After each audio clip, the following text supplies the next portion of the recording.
पूरी दुनिया टकटकी लगाकर अमेरिका की तरफ देख रही है। हर किसी को इंतजार है नतीजों का। अमेरिका की कुर्सी पर कौन बैठेगा, कौन बनेगा बिग बॉस, किसको मिलेगा ताज, किसका होगा सरकार राज। नमस्कार, मैं हूं दिनेश गौतम। अमेरिकी चुनाव पर टीवी 9 भारतवर्ष की विशेष कवरेज पिछले 18 घंटे से नॉन स्टॉप जारी है। आपको क्या लगता है, ट्रंप आएंगे या बाइडेन? और अगर कोई आता है तो भारत से रिश्तों पर कैसा असर पड़ेगा? क्या चीन और पाकिस्तान खौफ में हैं? क्या तुर्की और ईरान में नतीजों को लेकर डर है? आज आपको एक एक खबर बताएंगे, अमेरिका की चुनाव का संपूर्ण विश्लेषण समझाएंगे। साथ ही एक ऐसी खबर जिसे सुनकर देखकर आपको सिर्फ हैरानी होगी, क्योंकि अमेरिका में चुनाव परिणाम को लेकर इतना खौफ आपने आज तक नहीं देखा होगा। लेकिन सबसे पहले बड़ी खबर मैं आपको दिखाता हूं। ये रही वो बड़ी खबर। सबसे पहले अमेरिकी राष्ट्रपति चुनाव में कांटे की टक्कर, इलेक्टोरल वोट को लेकर आर पार की जंग जारी। ट्रंप बाइडेन दोनों ने किया अपनी अपनी जीत का दावा। सुप्रीम कोर्ट जाने को बाइडेन ने कहा, डोनाल्ड ट्रंप ने कहा हम तैयार। चुनाव और काउंटिंग को लेकर ट्रंप बाइडेन आमने सामने। सुप्रीम कोर्ट जाने के लिए दोनों ही तैयार। दोनों ने ही ये कहा कि गड़बड़ी हो सकती है और गड़बड़ी को लेकर हम जाएंगे कोर्ट। डोनाल्ड ट्रंप ने कहा मैंने पहले ही कह दिया था कि अगर ये हारने लगेंगे तो कोर्ट चिल्लाएंगे, और वो खुद कोर्ट जाने के लिए कह रहे हैं। दोनों ही एक दूसरे की तरफ उंगलियां उठा रहे हैं। डोनाल्ड ट्रंप को जहां यह कहा जा रहा है कि जो मेल इन बैलेट्स हैं उसमें नुकसान हो रहा है, जो बिडेन को उसमें बढ़त मिलती हुई दिखाई दे रही है, लेकिन क्या इसको लेकर डोनाल्ड ट्रंप जाएंगे सुप्रीम कोर्ट, और क्या कोर्ट में उनकी बात सुने जाते हुए उनको विजेता घोषित किया जाएगा, या इसके अतिरिक्त कुछ हो सकता है? जो बिडेन या डोनाल्ड ट्रंप, दोनों में से कौन? इस पर पूरी दुनिया की निगाहें, क्योंकि शक्ति का संतुलन बहुत हद तक इस बात पर मुनहसर है कि अमेरिका की सबसे महत्वपूर्ण कुर्सी पर कौन काबिज होता है, कौन बनता है सुपर पावर का सुपरमैन। हमारे साथ जुड़ रहे हैं खास मेहमान अशोक सज्जनहार साहब, हमारे साथ जुड़ रहे हैं पूर्व राजनयिक अचल मल्होत्रा साहब, हमारे साथ जुड़ रहे हैं पूर्व राजनयिक, उनसे भी हम चर्चा करेंगे। रामकृपाल साहब वरिष्ठ पत्रकार हमारे साथ इस चर्चा में शामिल हो रहे हैं। नवनीत चुग हमारे साथ कैलिफोर्निया से जुड़ेंगे। प्रोफेसर कपिल कुमार इतिहासकार हमारे साथ इस चर्चा का हिस्सा। रोहित शर्मा वॉशिंगटन डीसी से हमारे साथ जुड़ रहे हैं। मनीष झा ट्रंप टावर के सामने से लाइव हमारे साथ लगातार अमेरिका में प्रेसिडेंशियल इलेक्शन से जुड़ी हुई हर एक बड़ी और छोटी खबर आप तक लगातार पहुंचाते रहे हैं। कई खबरें उन्होंने ब्रेक की हैं, कई खबरें ऐसी जो वहां पर जो एजेंसीज और मेन स्ट्रीम मीडिया अमेरिका में काम कर रहा है उसको बाद में पता चला, और मनीष झा ने वो खबरें पहले ब्रेक की। टीवी 9 भारतवर्ष पर कई अहम अपडेट्स आप इस तरह की देखते रहे। और इससे पहले कि मैं अपने मेहमानों का रुख करूं, जाहिर है पूरी दुनिया की निगाहें आज इस पर हैं कि दोनों में से कौन विजेता होता है। लेकिन एक तरफ हम वहां हिंसा भी देख रहे हैं, दूसरी तरफ लोग ये भी कह रहे हैं कि कोर्ट तक अगर डेमोक्रेसी के लिए रास्ता कोर्ट से होकर जाता है तो फिर जाहिर है ये डेमोक्रेसी के लिए और सबसे मजबूत और पुराने लोकतंत्र का दावा करने वाले देश के लिए सही नहीं। क्या इसको उस तरीके से देखा जाना चाहिए? मनीष झा के पास क्या अपडेट्स है? सबसे पहले उनके पास चलते हैं। मनीष, ये इंतजार कितना लंबा हो सकता है? दिनेश, इंतजार की घड़ी तो लंबी जरूर है, लेकिन सबसे पहले आज मैं आपको दिखाता हूं जो ट्रंप के पॉलिटिकल लाइफ का एपिसेंटर, और वहां से फिर हम बताना चाहेंगे आपको कि यहां से व्हाइट हाउस, और क्या फिर व्हाइट हाउस से प्रेसिडेंट ट्रंप यहीं पर आएंगे। देखिए सामने में जो आपको 600 फीट ऊंची इमारत दिख रही है, यही मशहूर ट्रंप टावर है, जिसमें 68 मंजिला इमारत है, 263 घर हैं, और इसके ही टॉप फ्लोर पर प्रेसिडेंट डोनाल्ड ट्रंप राष्ट्रपति बनने से पहले रहते थे। अब सवाल है कि क्या व्हाइट हाउस में अगले 4 साल तक प्रेसिडेंट ट्रंप रहेंगे या फिर वापस वो यहीं आ जाएंगे, और यहाँ की क्या हालत है? क्योंकि देखिए, आपने कहा इंतजार की बात, यही आशंका थी कि अगर चुनाव परिणाम को लेकर कहीं कोई कंफ्यूजन होगा तो वैसी स्थिति में लोग भारी मात्रा में यहाँ आ सकते थे। और आप सामने देख रहे हैं ना, ये जो सड़क देख रहे हैं सामने, बस इसी को खोला गया है। आसपास 2 किलोमीटर के पूरे इलाके को ब्लॉक कर दिया गया है। मुझे खुद यहाँ तक पहुँचने के लिए 1.5-2 किलोमीटर रनिंग करके आना पड़ा। अब आप यहाँ की सुरक्षा व्यवस्था को देखिए, इसकी सुरक्षा व्यवस्था अभी फिलहाल व्हाइट हाउस से कम नहीं है, क्योंकि एकमात्र कोशिश यहाँ पर यही है कि किसी भी तरीके से मीडिया के अलावा किसी को परमिशन नहीं है यहाँ पर आने की, तो मीडिया के अलावा और यहाँ पर कोई भी समर्थक ना आए, ना कोई प्रोटेस्टर आए, क्योंकि अभी तय होना है कि अमेरिका का नया राष्ट्रपति कौन होगा। अब मामला चलिए, सुप्रीम ग्रेट कोर्ट तक ग्रेट जा एक रहा है। और पीस ऑफ इंफॉर्मेशन आप तक पहुंचाते हुए मनीष झा, अगली अहम खबर बताकर मैं अपने मेहमानों को रुख करूंगा। अमेरिकी चुनाव में नतीजों में हो सकती है देर, सुप्रीम कोर्ट जा सकते हैं ट्रंप बाइडेन, और ये लड़ाई कोर्ट में जा सकती है। मामला अगर यहां पहुंचता है तो नतीजों पर होगा असर। रात होने की वजह से काउंटिंग रोकी गई। भारतीय समय के मुताबिक शाम 6:30 बजे काउंटिंग फिर से शुरू होगी। रामकृपाल साहब का रुख करता हूं मैं। रामकृपाल साहब, ये अमेरिका के चुनाव तो खासे रोचक हो गए।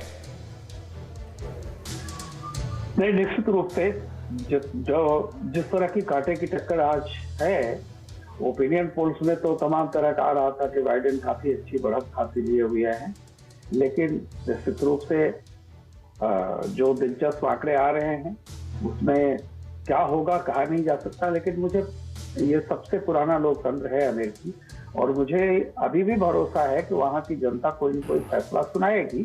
रही बात यह है कि अगर किसी भी लोकतंत्र में अगर कहीं से भी कोई असंतुष्ट है, उस फैसले के खिलाफ है, वो तो कोर्ट में जा ही सकता है, अदालत में जाना कोई बुरी बात नहीं है। लेकिन यह है कि जनता अगर स्पष्ट बहुमत किसी को एक को मिल जाता है, मुझे अभी भी उम्मीद है कि शायद मिल जाएगा, तो ये अदालत और इसके पहले पोस्टरिंग जैसे दोनों ने किया। मैं एक बात फिर कह रहा हूं कि ये मुझे अच्छा, मेरी व्यक्तिगत मानना है कि दोनों ने जिस तरह से जीत का दावा कर लिया रिजल्ट आने से पहले, अगर वो ना करते तो बेहतर होता। ये साबित करता है कि दोनों में से कोई पूरी तरह से आश्वस्त नहीं है कि पूरी तरह से वर्डिक्ट इसके फेवर में जा रही है। कोर्ट जाना कोई बुरी बात नहीं, लेकिन दोनों का दावा वक्त से पहले किया जाना ये क्या दिखाता है। लेकिन एक और अहम खबर, ट्रंप से सुप्रीम कोर्ट में सामना करने के लिए तैयार है बाइडेन। ट्रंप की धमकी पर बाइडेन की लीगल टीम का बयान, डोनाल्ड ट्रंप ने दी है सुप्रीम कोर्ट जाने की धमकी और हर मोर्चे पर लड़ाई के लिए तैयार है। बाइडेन ने कहा है चुनाव नतीजे को लेकर ये लड़ाई लंबी खिंच सकती है। अदालत में जाने को लेकर ही दोनों ये दिखाना चाहते हैं कि हम वहां जाने के लिए भी तैयार हैं और हम वहां पर भी सामना कर लेंगे।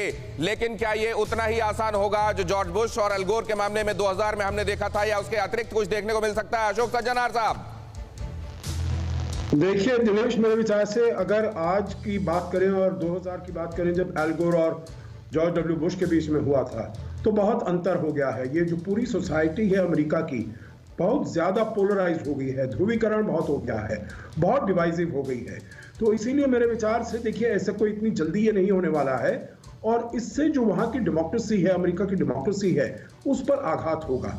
मेरे विचार से जब ये शुरुआत हुई थी, नैरेटिव तो पहले ये बनाया जा रहा था जो बाइडेन बहुत ही आगे हैं, 8-10% नेशनल पोल्स में आगे हैं, तो वो उनका बिल्कुल जैसे केक वॉक होगा, बिल्कुल ही एक लैंडस्लाइड विक्ट्री होगी। परंतु एक दिन में, आपने कहा आप टीवी 9 18 घंटे से इसके ऊपर देख रहा है, इसी 18 घंटे में आपने देखा है जो ये राष्ट्रपति ट्रंप का कितना ज्यादा एडवांटेजेस पोजीशन आ गया है। मेरे विचार से वो कह रहे थे सारे बैटल ग्राउंड स्टेट्स उनको जीतने पड़ेंगे राष्ट्रपति ट्रंप को, अगर वो अपनी कुछ भी चांस बनाना चाहते हैं राष्ट्रपति बनने का।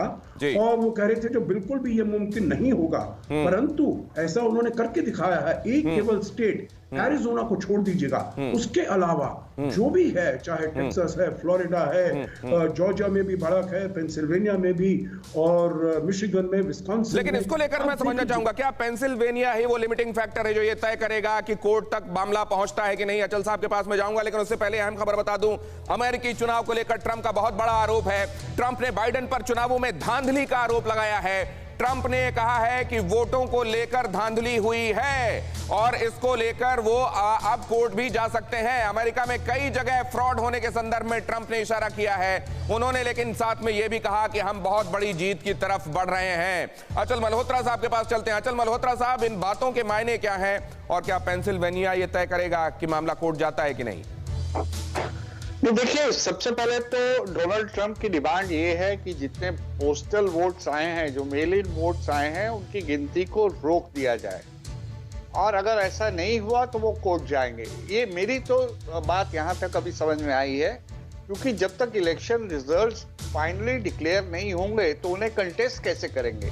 तो फिलहाल इनकी लड़ाई ये है कि जो पोस्टल बैलेट्स आए हैं जी, क्योंकि इस बार कोविड-19 के चलते हुए पोस्टल बैलेट्स की जो संख्या है वो पिछले किसी भी इलेक्शन से कई गुना ज्यादा है। पहले अगर पोस्टल बैलेट्स का जो भी इम्पैक्ट था वो इनकॉन्सिक्वेंशियल था, इस बार जो है वो हार और जीत का में काफी वो कर सकता है। तो हो सकता है डोनाल्ड ट्रंप की ये असेसमेंट है कि इस समय अगर काउंटिंग को रोक दिया जाए तो शायद वो जीत जाएंगे, और अगर पोस्टल बैलेट्स की काउंटिंग अगले 3, 4, 5 दिन और चलती रही, वो उसे फ्रॉड की बात कर रहे हैं, लेकिन हो सकता है उन्हें यही डर हो कि ये ज्यादातर वोट जो है वो डेमोक्रेट्स की फेवर में चले जाए और जो नतीजा है उनके खिलाफ चला जाए।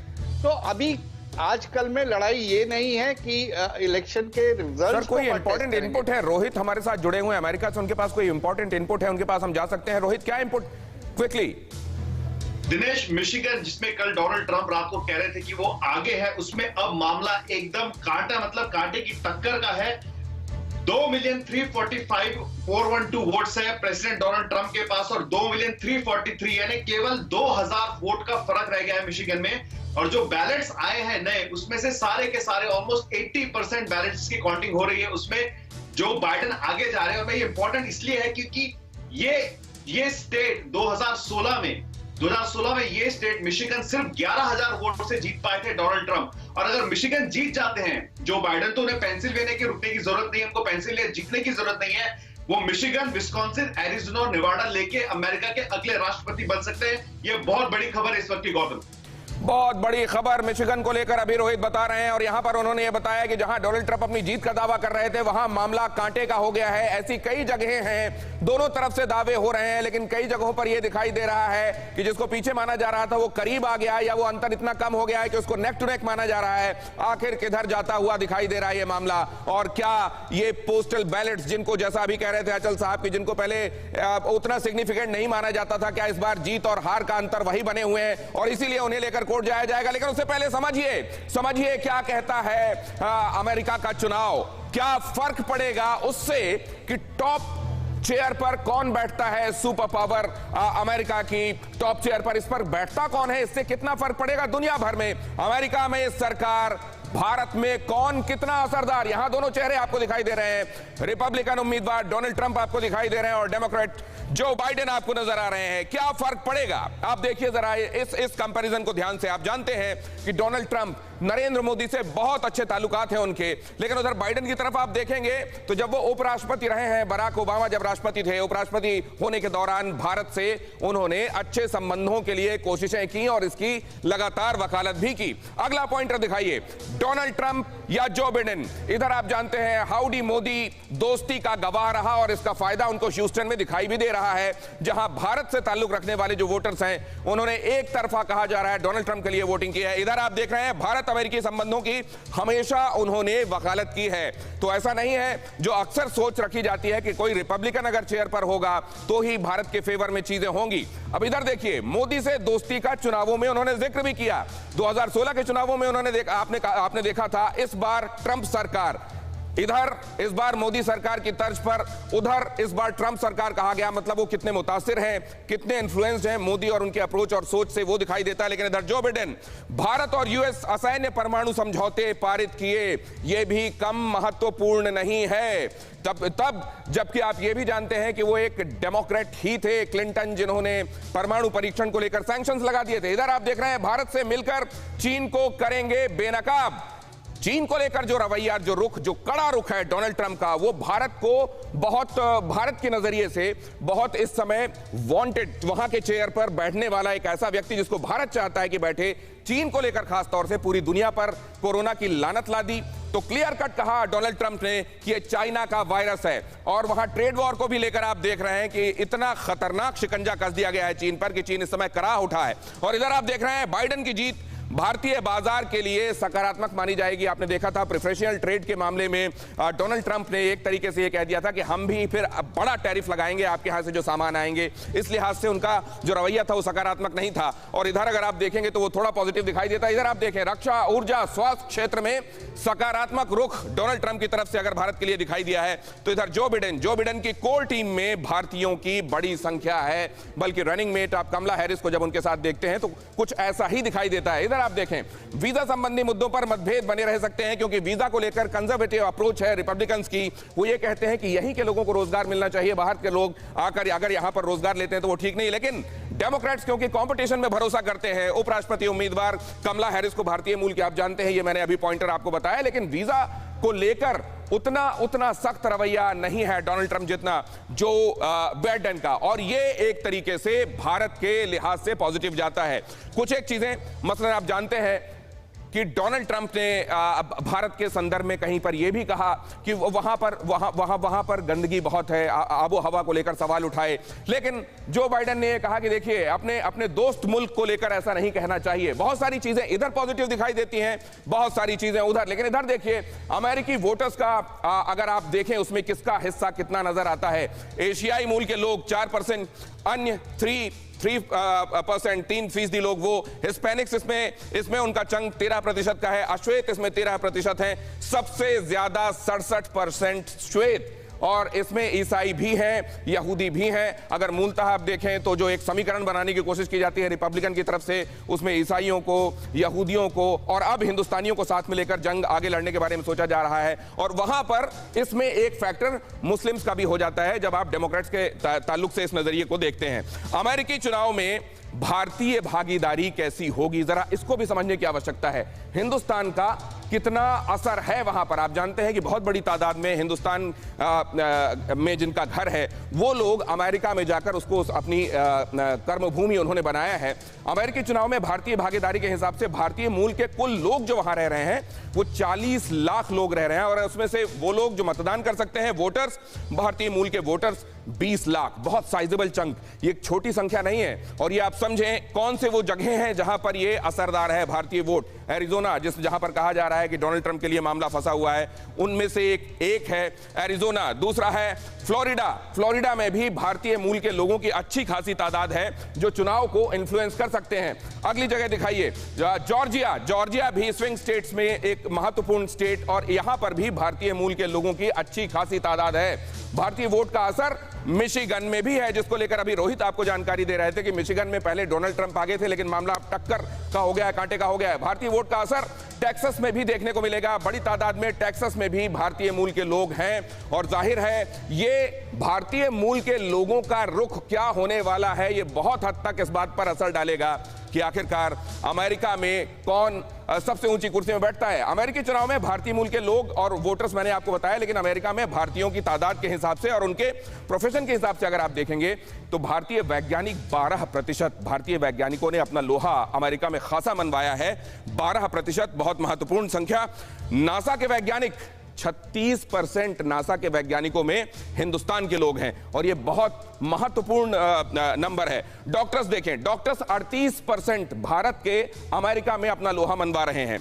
अगला प्रोफेशन दिखाइए, वहां की कंपनी माइक्रोसॉफ्ट में कर्मचारी 34% कर्मचारी जो हैं वो भारत के रहने वाले लोग हैं जो वहां पर काम कर रहे हैं। जेरोक्स में 13% लोग हैं जो वहां काम कर रहे हैं। मैं आपको इसलिए बता रहा हूं कि अलग अलग वॉक ऑफ लाइफ में हिंदुस्तान का इंफ्लुएंस कितना है। आईबीएम में 28% कर्मचारी, आईटी में आप जानते हैं कि भारतीय दिमाग ने कमाल का लोहा मनवाया है। तो आपने ये देखा कि वहां के वोटर्स कितने हैं, हिंदुस्तान के रहने वाले, हिंदुस्तान मूल के लोग, और वहां के अलग अलग वॉक ऑफ लाइफ में उनका कितना दखल है, कितना महत्वपूर्ण होने वाला है भारत के लिहाज से, कौन बैठेगा, किसके पास होगी टॉप पोस्ट, और कितना असर होगा उस टॉप पोस्ट पर कौन पहुंचता है, इसमें भारतीय मूल के लोगों का कितना बड़ा हाथ रहेगा। जरा इसको समझने की कोशिश करते हैं। अचल मल्होत्रा साहब, इन दोनों हिसाब से आपका नजरिया।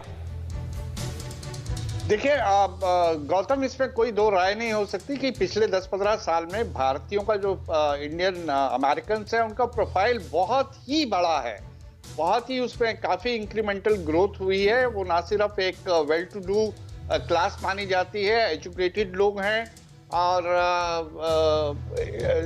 उनका एक काफी बड़ी कंट्रीब्यूशन है अमेरिकन डेवलपमेंट में, चाहे वो डॉक्टर्स हो। आपने खुद ही आंकड़े दिए हैं, लेकिन कुल मिला के देखा जाए तो वो पूरे वोटर्स में उनका हिस्सा 0.8% है। तो क्या 0.8% आप वोटर एलिजिबल वोटर्स, अगर आपकी संख्या सिर्फ इतनी है तो क्या आप वाकई कोई डिसाइडिंग फैक्टर बन सकते हैं? क्या कोई डिसाइडिंग फैक्टर बन सकते हैं? क्या वो 0.8% देखने में बहुत छोटा चंक है? एक चीज ऐड करना चाहता हूं। ये माना जाता है वहां पे कि इंडियन अमेरिकन का जो कंट्रीब्यूशन है वो इलेक्शन कैंपेन में काफी पेल्पेबल है। वो डोनेट भी करते हैं, मॉनिटरली भी सपोर्ट कर सकते हैं, और उसके साथ इन्फ्लुएंस भी कर सकते हैं। खुद वोट करेंगे तो दूसरे अपने जानने वाले अमेरिकन को इन्फ्लुएंस भी कर सकते हैं। तो यहाँ उनकी जो अहमियत दो है, अहम बात है कि एक तो वो डोनेट करते हैं और दूसरा ये कि ये 0.8% आइसोलेशन में देखेंगे तो छोटा नंबर है, लेकिन ये इन्फ्लुएंस कितने सारे लोगों को करते हैं उस हिसाब से बहुत महत्वपूर्ण हो जाता है। चुग साहब के पास मैं आ रहा हूं अब, और उसके फौरन बाद विवेक साहब मैं आपके पास आ रहा हूं। चुग साहब, फिलहाल आपको रुख किधर का दिखाई दे रहा है? दिन में आपसे बात हो रही थी, आपने एक इशारा किया था, कहा था कि दांव लगाने वाले एक अमुक नाम पर दांव लगा सकते हैं। इस वक्त क्या स्थिति दिखाई दे रही है? जिसने बेट लगाई, जिसने दांव लगाया 3-4 घंटे पहले, वो ठीक चल रहा है उसका काम। बाइडेन और हैरिस ने मिशिगन, पेंसिल्वेनिया, विस्कॉन्सिन के ऊपर कंसंट्रेट किया और शुरू में वो तीनों स्टेट्स में पीछे थे, अब धीरे धीरे आगे हो रहे हैं। विस्कॉन्सिन ऑलमोस्ट जीत चुके हैं और मिशिगन वोट उनकी आगे जा रही है। ठीक है। पेंसिल्वेनिया की भी आगे जा रही है, अभी पीछे हैं, पर और 2-3 घंटे में वो भी तीनों स्टेट उनके हो जाएंगे और उनको 285, 290 का दावा यह है कि आखिरकार जो बाइडन ही आपको 270 के मार्क पर पहुंचते दिखाई देंगे। लेकिन मैं अब आ रहा हूं, अब मैं कपिल साहब के पास जा रहा हूं। कपिल साहब, मुझको यह समझाइए कि क्या जो एक नजरिया है कि डोनाल्ड ट्रंप अगर वहां रहेंगे या रिपब्लिकन जीतता है तो भारत के लिए ये माकूल स्थितियां बनती हैं, क्या यह बात सच है? कपिल साहब, देखिए, ऐसा है कि 2016 के मुकाबले और आज के मुकाबले इंटरनेशनल सिचुएशन बहुत बदल चुकी है और जो इंटरनेशनल प्रॉब्लम्स इस समय खड़ी हुई हैं, उस समय अमेरिका के सामने और कोई रास्ता नहीं है कि वो इंडिया की सपोर्ट ले, चाहे वो ट्रंप हो और चाहे वो आपके दूसरे साहब हो, डेमोक्रेट साहब हो। लेकिन उसका जो इफेक्ट है इस इलेक्शन का, वो उनकी इंटरनल पॉलिसीज पे ज्यादा पड़ेगा बजाय कि उनकी इंटरनेशनल रिलेशंस के ऊपर और इंटरनेशनल पॉलिसीज के ऊपर। और एक चीज मैं यहां पे आपको और पॉइंट आउट कर दूं, आप लोग बहुत हिंदू इंडियंस और इंडियन अमेरिकन की बात कर रहे हैं। सबसे बड़ी गलती जो इंडियन कम्युनिटी करती है अमेरिका के अंदर, कि अमेरिका में एक बहुत बड़ी पॉपुलेशन जो है उस इंडियन डायस्पोरा की है जो सूरीनाम से, जो गयाना से, जो ट्रिनिडैड से, जो जमाइका से इंडियन ओरिजिन का आदमी अमेरिका में आकर के बसा है। और ये वो आदमी है जो वास्तव में इंडियन कल्चर को वहां पे जिंदा रखता है। वो उस एनआरआई की तरीके से नहीं है जो केवल अपने बिजनेस में खड़ा हो गया और हिंदुस्तान को गाली निकालता है और अपनी पॉलिटिक्स करता है।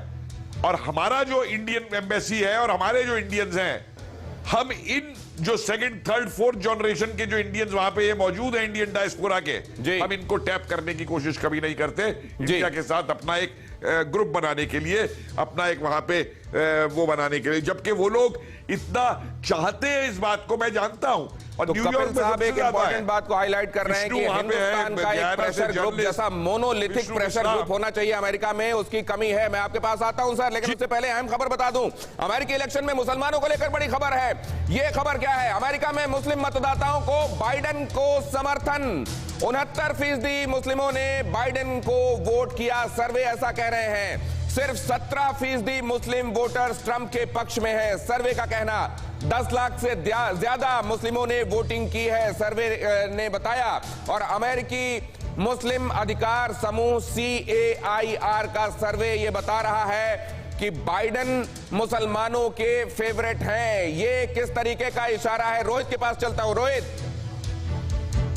दिनेश, ये इंपॉर्टेंट इसलिए है क्योंकि अमेरिका में देखिए, जहां पे जो इमिग्रेंट पॉपुलेशन है अमेरिका की, जो यहाँ पे इमिग्रेंट्स आते हैं, ये यूजुअली मिडिल ईस्ट से या अफ्रीकन कंट्रीज से आते हैं। और देखिए, अगर मैं आपको बताऊं, यहाँ पे तो सोमालिया से काफी रिफ्यूजीज यहाँ पे आए हुए हैं। तो जो मुस्लिम अमेरिकन वोटर्स है, ना कि इंडिया से, मतलब पाकिस्तान, ईरान, इराक और बाकी मिडिल ईस्ट कंट्रीज से यहाँ पे आते हैं, वो अपने आप में एक डेमोक्रेटिक पार्टी से अलाइन हो जाते हैं। तो ये इसमें कोई बड़ा सरप्राइज नहीं है कि मुस्लिम वोटर्स जो हैं अमेरिका में, वो जो बाइडेन और डेमोक्रेटिक पार्टी के हमेशा से बहुत बड़े समर्थक रहे हैं। दिनेश, ये जो बाइडेन हो या डेमोक्रेट के हिसाब से, ये हमेशा से ये इंक्लिनेशन रहा है मुसलमानों का, और इसमें अगर ऐसा हो रहा है तो कोई अहम बात नहीं है। लेकिन रामकृपाल साहब, मुझे ये समझाइए कि क्या इस समय इंटरनेशनली जो एक सिनेरियो बना हुआ है, जो एक माहौल बना हुआ है, क्या अमेरिका में भी उसका असर दिखाई देगा वोटों के ध्रुवीकरण में या नहीं? देखिए, मैं आप एक बात मैं कहूं कि जो पोस्टल बैलेट है ये बहुत पहले ही इन पर मुहर लगा करके इनको भेज दिया गया था। आज जो हालात हैं, फ्रांस और ऑस्ट्रिया में जो कुछ हुआ है उसके बाद जो पोलिंग हुई है, आप देखिए उसका भी एक बड़ा फर्क नजर आ रहा है। और मैं नहीं जानता हूं कि लास्ट में क्या होगा क्या नहीं होगा। मैं भारत के संदर्भ में और पूरे दुनिया के संदर्भ में एक बात कह रहा हूं कि आज की तारीख में दो महत्वपूर्ण मुद्दे हैं किसी भी राष्ट्र के लिए, आर्थिक हित और सामरिक हित। ये हमारे लिए भी इन्हीं दो मुद्दों पर हमें सोचना चाहिए। एक बात बता दूं कि वहां राष्ट्रपति कोई भी हो, वो अमेरिकी हित को छोड़ करके कोई ऐसा नहीं कि हमारे लिए करेगा, और हम ऐसा चाहते भी नहीं। हम बिल्कुल, भारत ऐसा नहीं चाहता है कि कोई राष्ट्र अपने हितों को छोड़ करके हमारी मदद करे या करे। लेकिन जो गलतियां अतीत में हुई हैं, जिस तरह से लोकतांत्रिक देश का साथ छोड़ करके कम्युनिस्ट तानाशाही को अमेरिका ने इतनी मदद की और इतना आर्थिक रूप से उसको बनाया, सवाल यह है कि आने वाले समय में आपकी पॉलिसीज क्या होगी। ट्रंप को चाहे कितना भी आप कह लीजिए कि वो सीरियस नहीं है, फलाना है, लेकिन ट्रंप ने एक बात को तो साबित किया, उस ट्रेडिशन को तोड़ने की कोशिश की, जिसके चलते आज खुद अमेरिका ने एक ऐसा उसको क्या बोलते हैं खड़ा किया कि आज उसका खुद डर लग रहा है उसको कि कहीं ऐसा तो नहीं हमारी नंबर। ठीक है, ये महत्वपूर्ण बात रामकृपाल साहब कह रहे हैं कि कोई भी बैठे अमेरिकी हित उसके लिए सर्वोपरि होंगे, और बाहर इंटरनेशनल अफेयर्स में या एक्सटर्नल अफेयर्स में नीतियां बहुत ज्यादा तब्दील नहीं होती। लेकिन क्या ऐसा होता है कि स्वाभाविक झुकाव जैसी कोई चीज भी होती है? क्या मैं समझूंगा अशोक सज्जनहार साहब से, लेकिन उससे पहले ये इंपॉर्टेंट बात, ये इंपॉर्टेंट इंफॉर्मेशन आपको दे दूं। 18 घंटे से नॉन स्टॉप कवरेज आप देख रहे हैं सुपर पावर कॉन्क्लेव में, और इस समय आप देख रहे हैं अमेरिकी चुनाव में 5 अहम पड़ाव क्या होते हैं। क्योंकि हम लोगों ने अपने देश में चुनाव जिस तरीके से होते हुए देखे हैं, हम अपने प्रतिनिधि चुनते हैं, एमएलएस चुनते हैं, एमपीज चुनते हैं, उसके बाद वो सीएम या पीएम का चुनाव करते हैं। प्रेसिडेंट का जो इलेक्शन होता है वो इनडायरेक्ट इलेक्शन होता है, और इसीलिए प्रेसिडेंशियल फॉर्म ऑफ डेमोक्रेसी जो होती है वहां पर परोक्ष रूप से चुना जाता है राष्ट्रपति। कौन से वो अहम 5 पड़ाव हैं जिनसे होकर राष्ट्रपति का चुनाव होता है? वहां पर होता है पहले प्राइमरी, उसके बाद कॉकस, कन्वेंशन, पॉपुलर वोट और इलेक्टोरल कॉलेज। इलेक्टोरल कॉलेज में ही इलेक्टर्स होते हैं जो आखिरकार चुनते हैं कि वो किस तरीके से अपना, और इसीलिए कई बार यह होता है कि जनता का जो रुझान होता है वो किसी एक व्यक्ति के पक्ष में होता है, लेकिन जब आखिरकार जीता हुआ उम्मीदवार देखा जाता है तो कई बार जनता के रुझानों के विपरीत भी होता है। सबसे पहले प्राइमरी देख रहे हैं, अमेरिकी चुनाव का सबसे पहला पायदान है। अमेरिकी चुनाव में जो 5 अहम पड़ाव है उसमें सबसे पहला, और आयोजक इसकी पार्टियां और राजनीतिक पार्टियां और वहां के जो फेडरल गवर्नमेंट, वहां की जो स्टेट गवर्नमेंट होती है वो इसका आयोजन करते हैं, और इसके संबंध में संविधान मूक रहता है। संविधान आप जानते हैं, पहला लिखित संविधान बनाने का काम अमेरिका ने किया था। सीक्रेट और ओपन बैलेट से कैंडिडेट तय होते हैं। सीक्रेट जो वोटिंग होती है वो पॉलिटिकल पार्टी के लोग करते हैं, और जो जनता होती है वो ओपन वोटिंग करती है। प्रतिनिधि चुना जाता है जो प्रेसिडेंट कैंडिडेट का नॉमिनेशन करते हैं। इसमें वो डेलीगेट्स चुने जाते हैं जो आखिरकार प्रेसिडेंशियल कैंडिडेट कौन होगा पार्टी का ये तय करते हैं। और 44 राज्यों में प्राइमरी के जरिए इलेक्शन होता है इन डेलीगेट्स का, लेकिन कॉकस के जरिए होता है बाकी के राज्यों में। आप जानते हैं कि 50 बाकायदा जो राज्य हैं उनकी संख्या जो है वहां पर 50 है। और उपराष्ट्रपति, माफ कीजिए, राष्ट्रपति उम्मीदवार चुनने का यहां पर तरीका वही कॉकस, जैसे मैंने आपको बताया कि यहां पर डेलीगेट्स का चुनाव होता है, लेकिन इसको हाथ उठाकर होता है, ये बैलेट के जरिए नहीं होता है। और 6 राज्यों में कॉकस के जरिए इस तरीके से चुनाव किए जाते हैं। और इसमें एक और फर्क ये होता है कि इसमें वहां की सरकारें हिस्सा ना लेकर सिर्फ पॉलिटिकल पार्टीज इसमें हिस्सा लेती हैं, आयोजक पार्टियां होती हैं, राज्य सरकारें नहीं। अब अगली तरफ चलते हैं, कन्वेंशन। अब जब ये डेलीगेट्स चुन लिए गए, वो डेलीगेट्स जो कैंडिडेट का चुनाव करते हैं, तो कन्वेंशन में यहां पर उनका जुटाव होता है, जमावड़ा होता है, और वो डेलीगेट्स ये तय करते हैं अपने चुनाव के आधार पर कि इसमें कौन सा व्यक्ति होगा जो कैंडिडेट के तौर पर रन करेगा, दौड़ेगा एक पार्टी की तरफ से। तो ये हो गया कन्वेंशन। अब पॉपुलर वोट, पॉपुलर वोट में जनता चुनती है। अभी आपने देखा कन्वेंशन के बारे में, ये कुछ और जानकारियां देख लीजिए। राष्ट्रपति उम्मीदवार और राष्ट्रपति का नाम इसमें तय किया, कौन होगा वो तय किया जाता है, कैंडिडेट कौन होगा। पॉपुलर वोट जो होता है इसमें जनता तय करती है कि इलेक्टर्स कौन होंगे।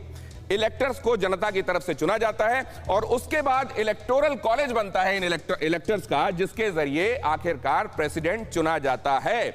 और क्योंकि इस प्रक्रिया में आप जानते हैं कि जनता का जो मैंडेट होता है वो परोक्ष हो जाता है, क्योंकि उनका चुना हुआ कोई चुनता है आखिरकार राष्ट्रपति, इसीलिए कई बार जनता का जो मूड होता है, सर्वेज में जो रुझान होता है, वो आखिरकार रिजल्ट में रिफ्लेक्ट नहीं करता। लेकिन जिस सवाल को लेकर मैं अभी चर्चा कर रहा था अशोक सज्जनहार साहब के पास, यहीं से मैं उस सवाल को लेकर जाना चाहूंगा। अशोक सज्जनहार साहब, कितना फर्क पड़ेगा, और ये जो एक स्वाभाविक सोच बनी हुई है डोनाल्ड ट्रंप के संदर्भ में कि वो ज्यादा भारतीय हितों के हिसाब से ज्यादा माकूल माफिक आएंगे, क्या ये बात सच है? देखिए, डोनाल्ड ट्रंप, दिनेश जी, बहुत ट्रांजैक्शनल किस्म के आदमी हैं, तो उन्होंने वो व्यापार को और आर्थिक मुद्दों को बड़ी ज्यादा अहमियत देते हैं।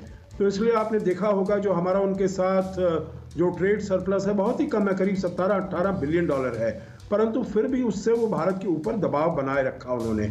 और फिर हमारा जीएसपी भी उन्होंने विड्रॉ कर लिया, हमारे ऊपर पेनल्टी टैरिफ्स लगा दिए एल्यूमिनियम पर, स्टील पर। तो देखिए, ऐसे मुद्दों पर वो हमारे इतने फायदे के नहीं हुए। जहां पर फायदा हुआ है हमें उनका, वो हुआ है चीन की जो हमको चुनौती है उसके साथ जूझने के लिए हमको बहुत फायदा हुआ है। उन्होंने इंडो पैसिफिक क्रिएट किया, वो इंस्टीट्यूशन, उन्होंने क्वाड क्रिएट किया, और फिर मालाबार एक्सरसाइजेज में अब ऑस्ट्रेलिया भी आ गया है। तो चीन को एक आईना दिखाना और उसे पीछे करने के लिए और पाकिस्तान के साथ पाकिस्तान को ऊपर दबाव डालने के लिए, आतंकवाद से जूझने के लिए वो उन्होंने बहुत तो चीन और पाकिस्तान के लिहाज से, और इस समय ये जिस तरीके का खतरा बने हुए हैं हिंदुस्तान के लिए, उस लिहाज से डोनाल्ड ट्रंप बहुत अहम। लेकिन मैं अब इसी बात को लेकर जरा रामकृपाल साहब के पास जाना चाहूंगा। रामकृपाल साहब, अब ये जरा समझाइए, एक तरफ तो वो नजरिया जहां पर ये बताया जाता है कि वो देखिए कैनेडी रहे हों जिन्होंने चीन के साथ जब हमारा आमना सामना हुआ था तो भारत का पक्ष लिया था, लेकिन वही निक्सन की तरफ जाएं, उन्हीं की पार्टी के थे, तो फिर उन्होंने देखिए भारत और पाकिस्तान के संदर्भ में पाकिस्तान का पक्ष लिया था। उधर जॉर्ज बुश के बारे में यह कि उन्होंने भारत मनमोहन सिंह के साथ उनकी कुर्बत के बारे में बात की जाती है, लेकिन वहीं पर क्लिंटन के बारे में कहा जाता है कि परमाणु के मामले में भारत के ऊपर सैंक्शंस लगा दिए थे। दिनेश जी, देखिए, दुनिया बहुत पहले की जो आप बातें कर रहे हो, तो 71 में आपको याद है कि किस तरह से अमेरिका हमारे खिलाफ था और वो 7वां बेड़ा भेज दिया था, क्या क्या नहीं हुआ था। खैर, वो सब बातें दूर की। आज की तारीख में मैं ये कह रहा हूं कि देखिए, बहुत कुछ बदल चुका है। आज अमेरिका, जैसा कह रहे थे सज्जनहार साहब भी, आज हमारी अपनी मजबूरियां भी हैं और अमेरिका की भी मजबूरी है जी। आज लोकतांत्रिक ताकतों वर्सेस तानाशाही ताकतें, दो में से आप एक जगह आपको खड़ा होना है। आज मैंने फिर यही कहा कि जो पिछले 20 सालों में 25 सालों में जो अमेरिका ने गलती की थी चाइना को आर्थिक रूप से संपन्न बना करके, देखिए, जो आर्थिक रूप से संपन्न होता है वो सामरिक रूप से भी ताकतवर होता है और फिर वो चुनौती खड़ा करता है। वो गलती अब अमेरिका नहीं करेगा। और जैसा मैंने दो महत्वपूर्ण बातें सर आपने कही कि पहले के हिसाब से अब चीजें बहुत बदल गई हैं, और दूसरी आपने ये कहा कि आर्थिक रूप से अगर मजबूत कोई बन गया तो फिर उसी की चलती है, जिसकी लाठी हो जाती है उसी की भैंस। लेकिन एक अहम खबर मैं आपको बताते हुए फिर उसके बाद अचल मल्होत्रा साहब के पास जाता हूं। डोनाल्ड ट्रंप का ट्वीट ब्लॉक कर दिया गया, उनका हैंडल ब्लॉक किया गया, ट्रंप का फेसबुक इंस्टाग्राम भी ब्लॉक कर दिया गया है। सोशल साइट पर काउंटिंग पर सवाल उठाए थे, ट्रंप की साइट ब्लॉक करने पर फेसबुक का जवाब, वोट काउंटिंग के दौरान नतीजों पर बयान देना गलत। अचल मल्होत्रा साहब, आपकी टिप्पणी इस पर। जी देखिए, मुझे लगता है फेसबुक और जो सोशल मीडिया है वो जो कोड ऑफ कंडक्ट के हिसाब से चल रहे हैं, तो ये कहना कि वो बायस हैं किसी की तरफ, I think we will be jumping at the conclusion. हो सकता है they are trying to be technically correct कि भाई इस दौर में इस तरह के बयान अगर करेंगे तो वो जो प्रिस्क्राइब्ड कोड ऑफ कंडक्ट है, जैसे हमारे यहाँ भी है कि इलेक्शन से एक दिन पहले तक सब कैंपेनिंग बंद हो जाती है जी, तो अमेरिका में भी जाहिर है वो जो दिख रहा है उसके अतिरिक्त कोई इसके निहितार्थ निकालना सही नहीं है। अचल मल्होत्रा साहब का कहना वो है। लेकिन चुग साहब, मैं आपके पास एक बार फिर से आ रहा हूं। अब ये देखते हुए कि जाहिर है मातृभूमि के लिए प्यार आपका पहला प्यार है, जो बाइडेन आपको कैसे नजर आते हैं हिंदुस्तानी हितों के लिहाज से? आई थिंक पिछले कई सालों से जब निक्सन प्रेसिडेंट थे, उनकी बहुत बेकार रिलेशनशिप थी प्राइम मिनिस्टर इंदिरा गांधी जी से, उनकी जब टेप्स निकली तो हमने ये भी सुना कि उन्होंने गालियां भी निकाली इंदिरा गांधी जी को, बिल्कुल गलत बात थी। पर उसके बाद जब डेमोक्रेट्स प्रेसिडेंट बनने शुरू हुए जिमी कार्टर के बाद जी, तो इंडिया के साथ थोड़े से रिलेशनशिप वार्म हो गए। ठीक है।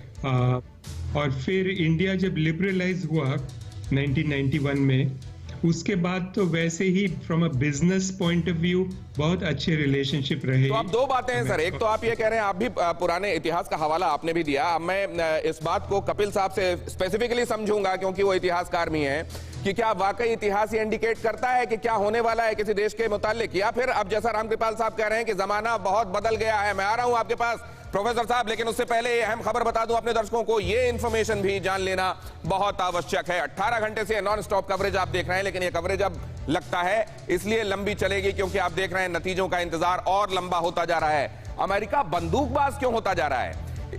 सितंबर के महीने में ही इस साल उतनी बंदूकें बिक गई जितनी उससे पहले एक साल में नहीं बिकी थी। और अगर उस हिसाब से आप देखें तो 1.70 करोड़ सितंबर 2020 तक बंदूकों की बिक्री, ये बहुत कुछ कहती है, इसको समझने की जरूरत है। और उसमें भी ज्यादातर जो बिकी है बंदूकें वो हैंडगन कैटेगरी की हैं, वो जिन्हें बैग में लेकर घूमा जा सकता है।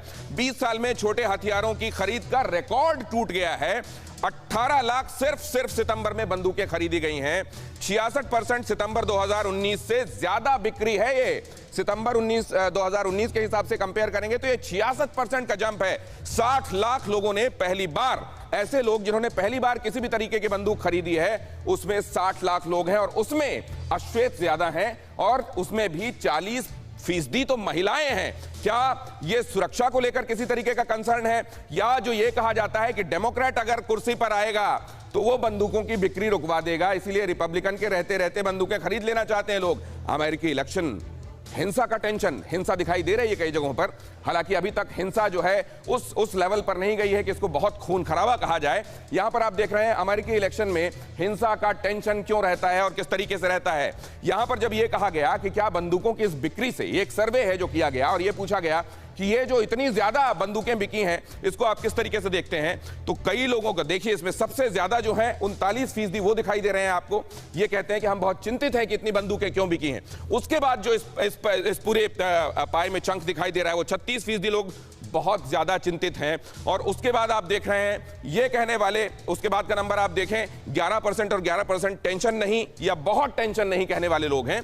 और सबसे कम है वो 3% जो कहते हैं हमको इस बारे में पता नहीं है। क्या कहती है बंदूकों की बिक्री, जरा इसको समझ लें। रोहित, क्या है ये? देखिए दिनेश, आपने बिल्कुल you hit the nail on the head जब आपने कहा कि चुनावी साल में यूजुअली जब लोगों को ये लगा कि शायद सेकंड अमेंडमेंट जो राइट है उस पर कुछ बदलाव कर पाए या गन कंट्रोल को लेके आए अगर बाइडेन जीत जाएंगे एज अ प्रेसिडेंट, तो इसकी बढ़ोतरी हुई है। साथ ही साथ जो पोलराइजेशन की हम बात कर रहे हैं अमेरिका में, उसको लेके भी 4 साल में 2016 में भी इसी तरीके से बंदूकों की रिकॉर्ड बिक्री हुई थी और इस बार भी। सज्जनहार साहब, क्विक कमेंट, वाइंड अप करना है सर। देखिए बात ऐसी है, ये डेमोक्रेट्स और रिपब्लिकन में बहुत इसमें तनातनी चलती रहती है। जो रिपब्लिकन्स हैं वो बिल्कुल गन कल्चर को बिलीव करते हैं, वो कहते हैं पूरी फ्रीडम होनी चाहिए, और डेमोक्रेट्स हैं वो गन्स पर कंट्रोल करना चाहते हैं। परंतु अब ऐसे हालात बन गए, इतना ध्रुवीकरण हो गया है देश का, जो लोग अपनी। बहुत धन्यवाद सर, वक्त इजाजत नहीं दे रहा है मुझको, कॉन्टिन्यूअसली कमांड मिल रही है कि आप इसको रैप अप कीजिए। बहुत धन्यवाद आप सभी का हमारे साथ चर्चा में जुड़ने के लिए। चाइना में ये कहा गया कि power grows with the barrel of the gun. क्या अमेरिका में कहीं कुछ ये दिखाई दे रहा है? एक छोटे से ब्रेक के लिए रुकेंगे, उस पर ये नॉन स्टॉप कवरेज जारी है। हमारे मेहमानों को एक बार फिर से बहुत धन्यवाद, दर्शकों का भी।